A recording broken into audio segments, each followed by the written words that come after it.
To share our goals with you this year, not our club goals as well as the district goals and higher ups goals. Our goals are to grow your membership, support the Rotary Foundation, participate in Rush, and build public image. Pretty simple, right? We can do all that pretty easily. Any special ideas you have to do any of that, Herb is your man. At the district level, we're told as assistant governors, district governors, and down that our jobs are to develop leaders, engage your members, promote Rotary, promote service projects, and strengthen membership. All goes hand in hand. And I just wanted to wear this shirt because I haven't worn it yet. Looks good on you. Yeah, well, thank you. I appreciate that. Let's see where we're at. I'm going back to Cliff Document again. You guys can tell me it's my favorite. And I'm going to tie this in with something that Barry Raskin said as well. Our international president, for those of you that don't know the name, like a household name yet. But back in, well, the year the book was copyrighted, 2009 was a copyright. But this is a kind of a collection of things that he said over the years. And he says, as I have visited the Rotary clubs of the world, I frequently wonder if we are preparing for the realities of the changing business and professional communities of the 21st century. Or are we preparing to perish because we are not making the adjustments the marketplace will demand? None of us should be afraid of change, but rather embrace it for its positive values. Now, our club's not afraid of change because we changed the way we do things years ago, and everybody loves it, that way, without these formal meetings where I or somebody else have to stand up here and read from books since they can't give speeches. If Rotary International is to exist in the 21st century, we must be prepared to ask some probing questions. And some of those questions are, what are we doing to make Rotary attractive to young business and professional leaders in our community? What will happen to those clubs more concerned with attendance records than service activities? What is the future of those clubs who find it so much easier to write checks to other community groups than to put in their own hands to work in community service projects? What will happen to those clubs who spend more time protecting time-worn territories than demonstrating active willingness to spread the good work of Rotary by creating new kinds of clubs and memberships? What will happen to those clubs which fail to realize that some of the most qualified and highly trained business and professional executives in their community are women? What will happen to those clubs who seldom see beyond their community borders and overlook the amazing international service potential of our organization? What are we doing that is relevant to the critical issues in our communities? Drugs, substance abuse, homelessness, AIDS epidemics, deteriorating family life, illiteracy, polluted air and water, the erosion of business ethics and moral deterioration, and dozens of other issues which are chipping away at our society. So we heard back in 92, 93, Rotary was going, hey, we need some members, we're stagnant, we need to change the way we're doing things, we need to look at things. And I know we did that years ago, and we love each other, and we love being with each other, but we rarely bring people to visit with us, and I think that's what we have to do more of, because get them here, and they got to be hooked, right? You think? There you go. There you go. So we just gotta, I try to wear my Rotary pin because it helps me think about Rotary all day.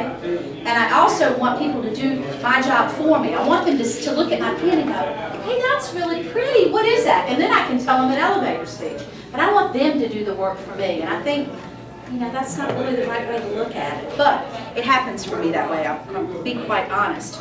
So, in our Rotarian magazine that we just got a couple of days ago, Barry Raskin says, oh wow, this is little print.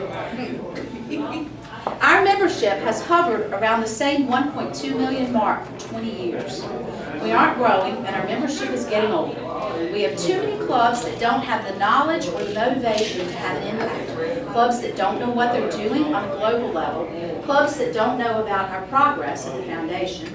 That don't even know how to get involved. And with a membership that is still mostly male, we clearly aren't doing enough to become the organization of choice for women who are willing to serve, or looking to serve.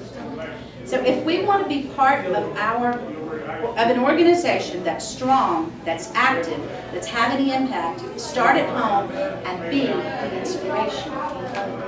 And with that, I'm going to introduce Greg Brown. And I'll be honest, I don't know Greg Brown very well, except that he's always friendly, he's always smiling. He's a member of Crescent Rotary Club. He is our membership advocate in District 11, in Area 11, and he joined Rotary in 1988. That's when I joined Crescent. That's when you joined Crescent Rotary. Oh, okay. And when did you? Yeah, I'm going to let you do it. Well, good. Thank you, Susie. Thank you for letting me be here. You let us get by and get my little notebook over here. First of all, Betty, when you were leading the four-way test, you were looking at me. I was sitting right there. I thought, well, she expects me to know? It took me a moment to realize there was a poster right behind me. She was trying to look through me.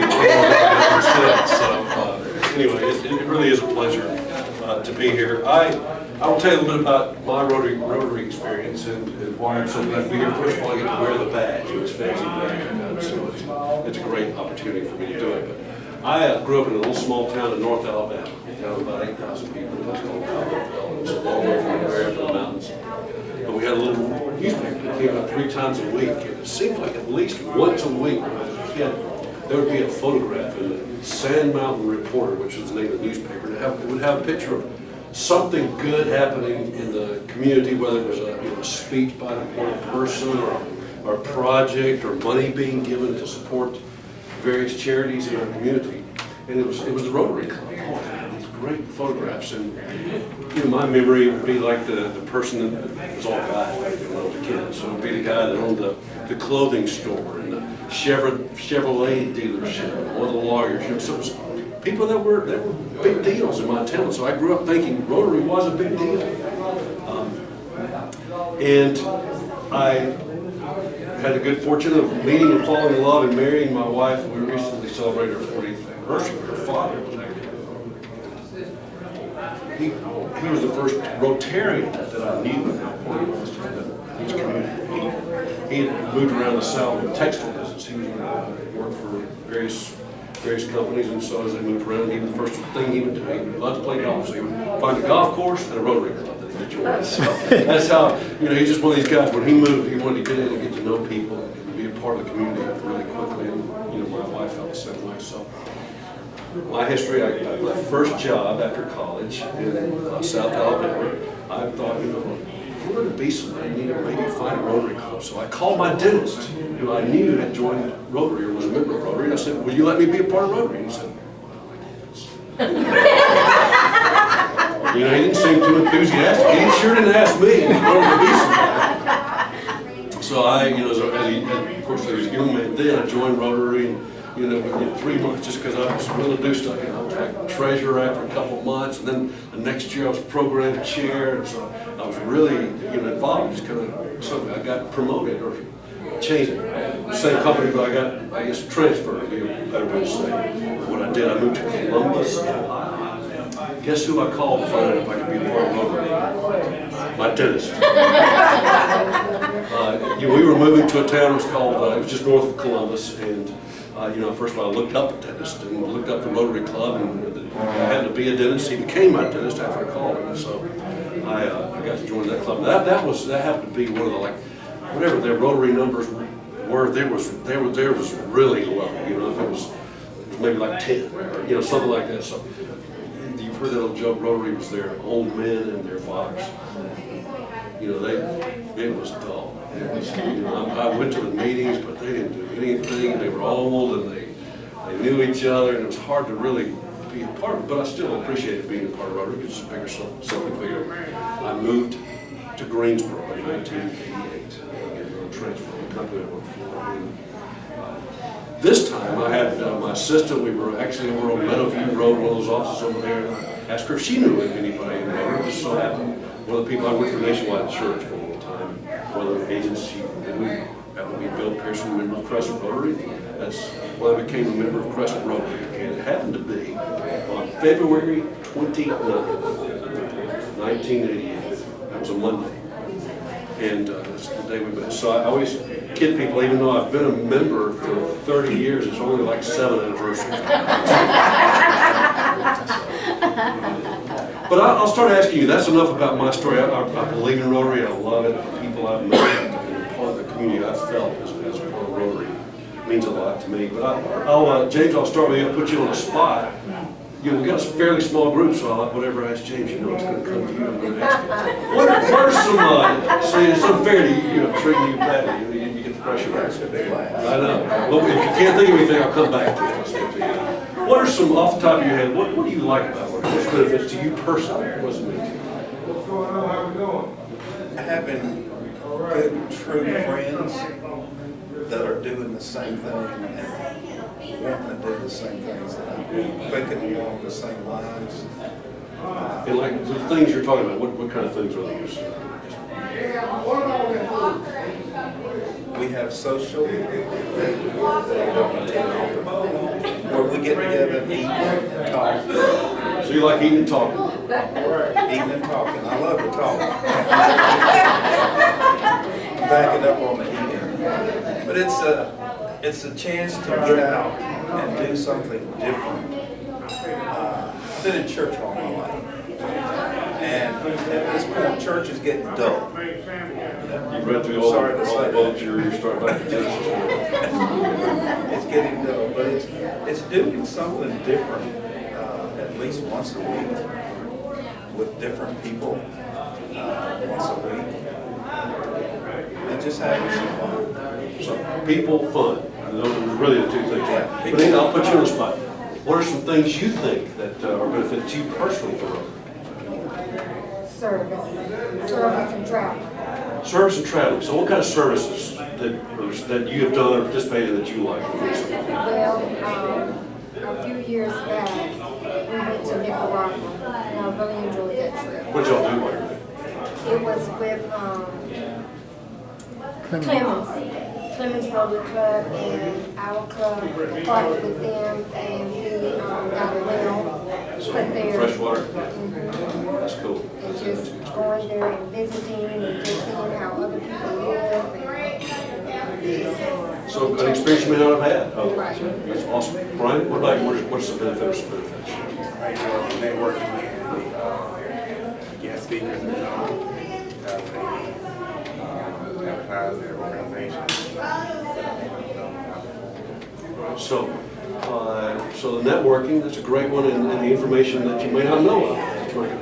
And I'm sorry I didn't get the chance to introduce myself. Yeah, we did. My name is Sabra. Sabra. I apologize, Sabra. I don't have the easiest name to remember, so it's okay. Projects for me. I'm a retired teacher, so many of the projects we've done, some of the schools that I've worked in have benefited from them. So local projects. Yes.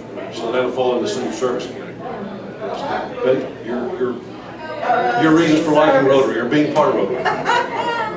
Service, the projects we do, simple things like cleaning up an area, what is that called?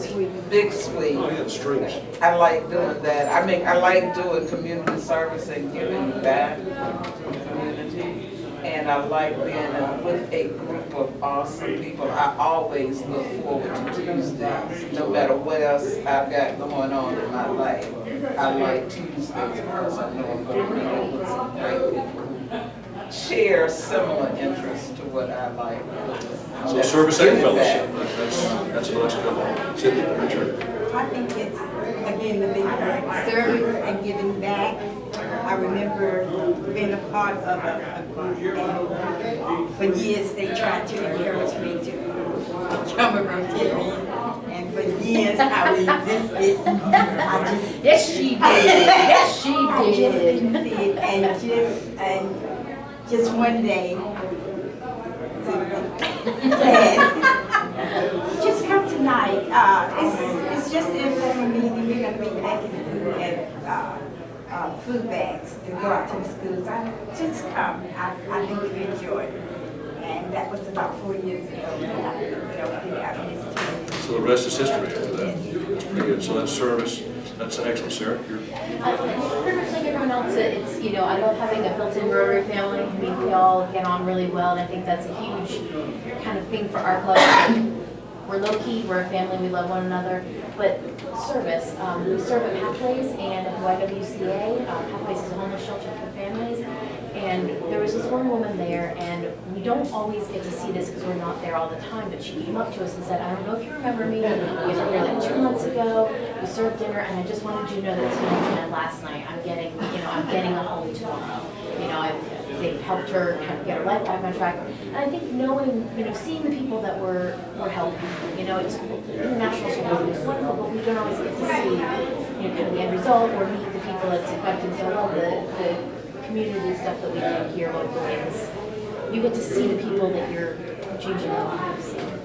That's really cool. There's a common thing. We're not after the first 2 or 3. It kind of repeats. So Lonnie, your turn. What do you think? Ditto. Ditto 6